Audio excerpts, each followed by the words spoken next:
Well, for more on this, I'm joined now in the studio by the National Publicity Secretary of the ADC, Bolaji Abdullahi. Thank you very much indeed for coming in. Thank you very much. Let's start with the fundamentals. How much of a blow is the departure of Peter Obi and Rabiu Kwankwaso? It looks like you're losing the very coalition you're trying to build. Well, I mean, thank you very much. I will be lying to say it didn't mean anything. No, these are two significant politicians, frontline politicians in this country. When you lose those two politicians, then you feel that you've lost something. But it's not a mortal blow because what we're trying to do, like you said, is to build a broad-based coalition, a big coalition that will include everyone. So if at some point some players feel that, and there was a clear agenda, that was the reason we're trying to build this coalition. Our individual parties have been destabilized, and the only way out for us was to come together and form this coalition. That is one. Number two, there was a consensus among us that the direction the country is going is quite precarious. And the only way we can win election and rescue the country from the misrule of the APC is to build a party that is formidable enough and that can beat the incumbent. That's the idea behind the coalition we're trying to build. Now, these two gentlemen you've mentioned perhaps have a different idea of what the political party should be doing, or they have a different idea of the direction that the country should be going. So but what sense do you have of what made them walk away?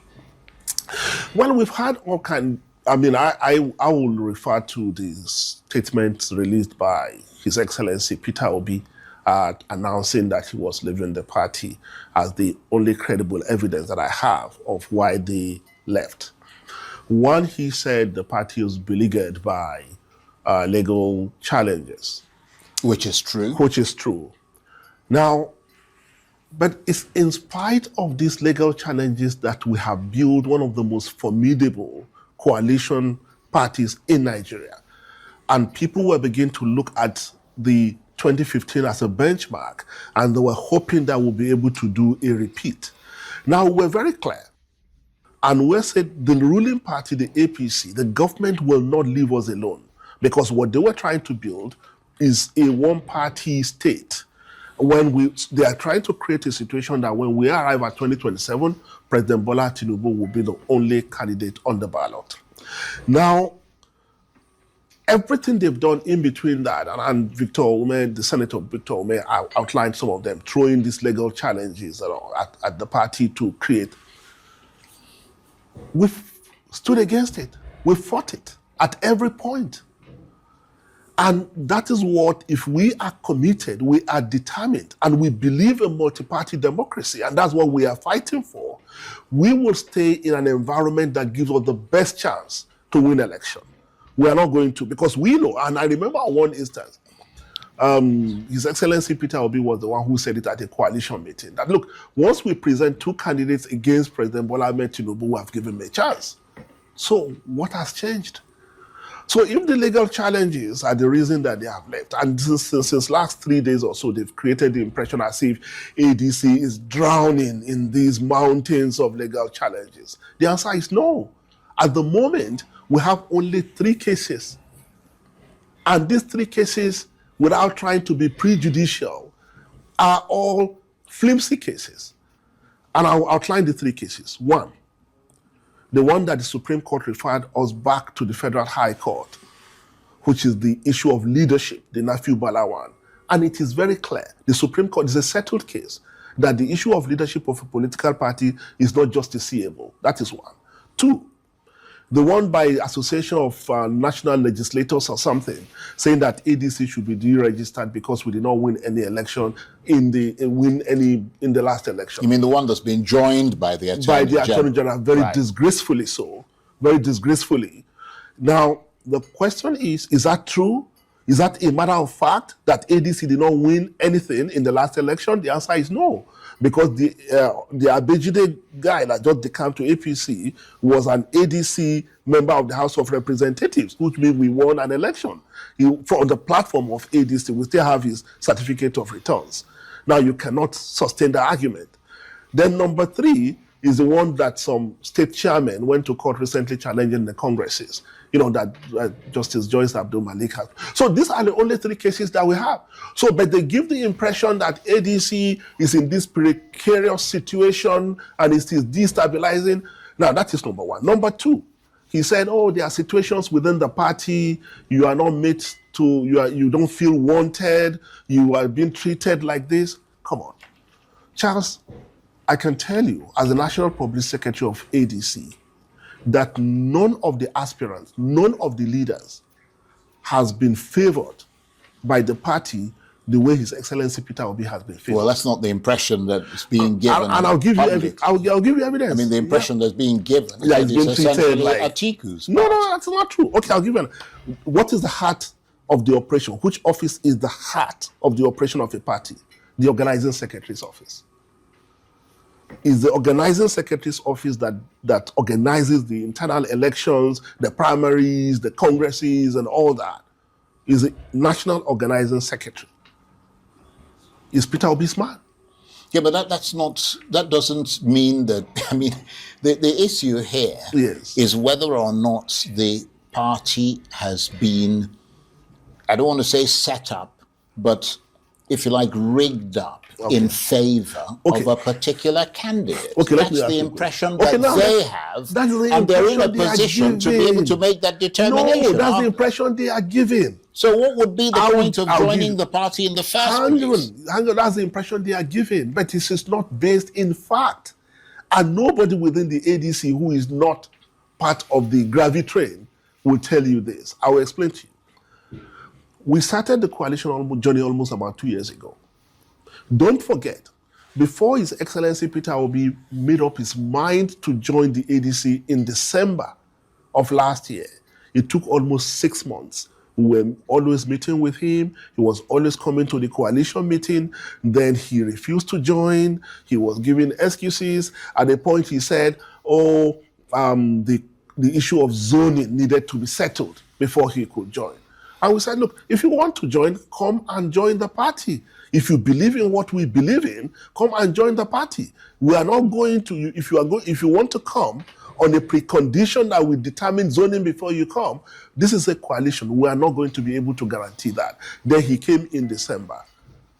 Now, does it mean, and I heard you ask earlier about judgment, does it mean that before he joined, almost taking him almost a year to decide to join the ADC, he didn't see that it was an Atiku party? Well, I tell you what, okay. No, because he didn't see that it was an Atiku party.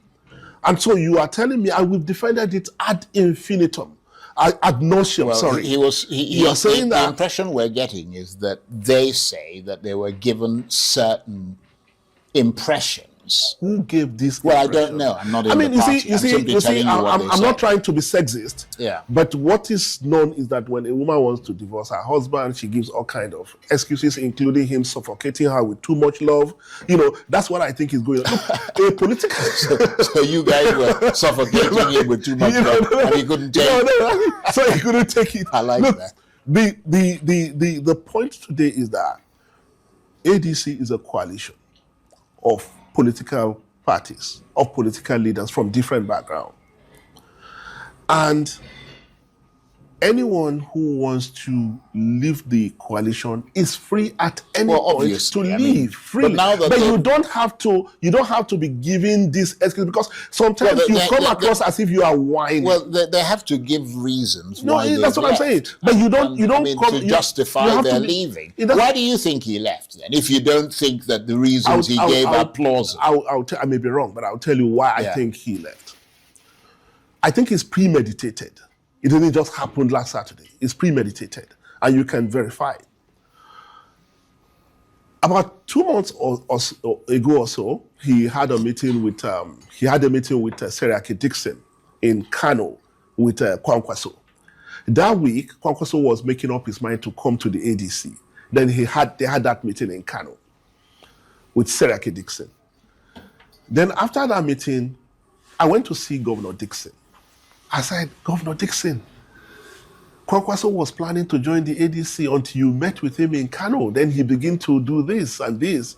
I hope you are not trying to set up a different platform, because when you do that, you will have divided the rank of the opposition and given the incumbent an opportunity to come back to power. I hope that's not what you're trying to do. He said, no, that's not what I'm trying to do. Actually, the NDC, I have it. If anything happens to ADC, you guys can come. I said, but who else has this understanding with you? Is this understanding that you have a shared understanding? Then he said, yeah, and then I explained to him. Now, what I'm saying is that all this had been pre-planned. And that is why it's easy for some people to begin to look back and wonder whether Governor Rabiu Kwankwaso was actually not a Trojan horse that was brought into the ADC. You're talking about divisions. Yes. I mean, the argument that's being made is that there are, by implication, divisions within the ADC itself. That if you were going to if you've got all these big wigs in there with enormous egos and ambitions, and you were not going to settle for a consensus candidate. No. Then what you're going to have is political warfare. So the divisions were already there.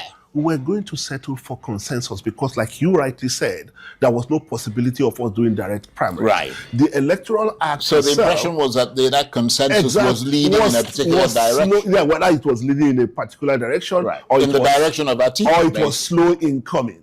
Right. What you see, honestly, I think the kind of party, the kind of party that a Peter Obi needed was the party he's in now. A party that belongs to one man that he can say, I guarantee you the ticket before you come in. But in a political party like a coalition, where a lot of negotiations need to happen, where you cannot take anybody for granted, where you have to make sure you keep everybody within the coalition, even when they don't get what they want, and it requires inspiring people and giving them reasons to stay. I don't think Peter Obi can survive in such environment. And that's why he's gone to NDC, because NDC can promise him the ticket. And now, when he started his romance with Rabiu Kwankwaso, it became, we're trying to create a scenario that he not only wanted the party's ticket, he also wanted to be the one to arrive with a running mate. Come on, Charles. It doesn't happen. Some people will lose if you get the ticket. Some people will lose. And we have to be able to give them something. That's what it means to build a coalition. Right. But so now that he and Kwankwaso have left, how much of a problem will competing interests be or remain within the party? In other words, beyond the legal problems that you've got, you also have political problems. Absolutely. Yeah, I mean, personally, I'm not happy they left. And I cannot tell you why, because I have my own sentiments. I'm not happy they left. But in a way, it's a bit of relief. Now we can focus on really doing what we need to do without being under the pressure cooker that they were trying to put us in. Are you disheartened? No, not at all. That in the sense that what you tried to achieve, which was to unify the opposition, appears to have failed now. No. Between himself and Kwankwaso, they've got 7 million something votes. We don't even, and that's a big chunk taken away from that. No, that's, I mean, there's no guarantee that because you won. No, I understand. No, because you won what I'm saying is that 5 million election in the last election, then you still have that bank somewhere. You make your assessments based on certain projections. It's just like when you're making statistical projections. That's what I'm saying. Like is it a setback? Is it a setback? The answer is yes. Is it a fatal blow? The answer is no. Because the objectives are very clear. They are still the same. We don't think they are our enemies. We are not going to go into a dogfight with them to say, oh, they are not our enemies. As long as the objective is still clear. Yeah, but if it's not about the objective, it's about the realization of that objective. If your objective was to unify the opposition, you haven't done that because you failed to bring the opposition parties together. You brought some opposition individuals together, but you haven't brought the parties together. No. That's number one. Number two is that given all that, those opposition individuals that you brought together have started to leave, and starting with two major parts of but that. there are still other people who people came, third and fourth in the last election. You see, we can have a different take on what is going on, what is happening. There are three categories of people in ADC, leaders in ADC, and I can see them, right? And I know where I belong. One, there are those who are just looking for a platform to contest election, an SPV, to contest election. That's all ADC meant to them. There are those who think that ADC presents an opportunity to wrest the country from the misgovernance of APC. And the only reason they are in ADC, they don't want to run for any election. They want to ensure that this APC government ends because they believe they are moving the country in a different direction. There's a third category, some of who belong in the second category, who believe that ADC coalition gives us an opportunity to build a real political party, not just an SPV, but a real political party that is anchored on something. Now, I had His Excellency Peter Obi said, oh, he's not desperate to be president, he's only desperate to rescue Nigeria. That has to be built on something. We set up a manifesto committee because you ask us, what do you want to do differently? Yeah. We set up a manifesto committee. That's a good point you raised there, because I'm wondering what people like Patu Tomi, who's an essential part of that, what's he going to do now? We set up a manifesto committee that grafted through almost 2-3 months to develop a manifesto for the party and came out with clear positions on what we will do differently. You may invite His Excellency Peter Obi here and ask him, what is the ADC position on fuel subsidy? What is the ADC's framework on security? He doesn't know because he's never been interested. They are just waiting for the tickets to be handed to them. Right. But if you say you want to contest election and you believe in the country, in changing the country, you should know what your party stands for. Just before we go, can the ADC still anchor a credible opposition coalition for 2027, or has that window now closed? No, absolutely. I said maybe it's a setback, but it's a temporary setback. We are recalibrating and we are going to come back stronger. The possibility of a 3-horse race, has it dented our chances? Perhaps.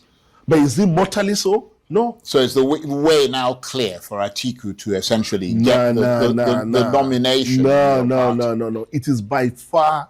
I mean, is this, you see? But he clearly is the person with the biggest chance of getting it. I mean, he came second in the last election. It doesn't work that way. It doesn't work that way. Right. There are people who are. Rotimi Amechi he came second to Asiwaju in the APC primary. Yeah, but the primary is different from a presidential election. Yeah, that's what I'm saying is that if you say that is the path now clear for Atiku, and the reason you are saying that is because he won so many votes, why not?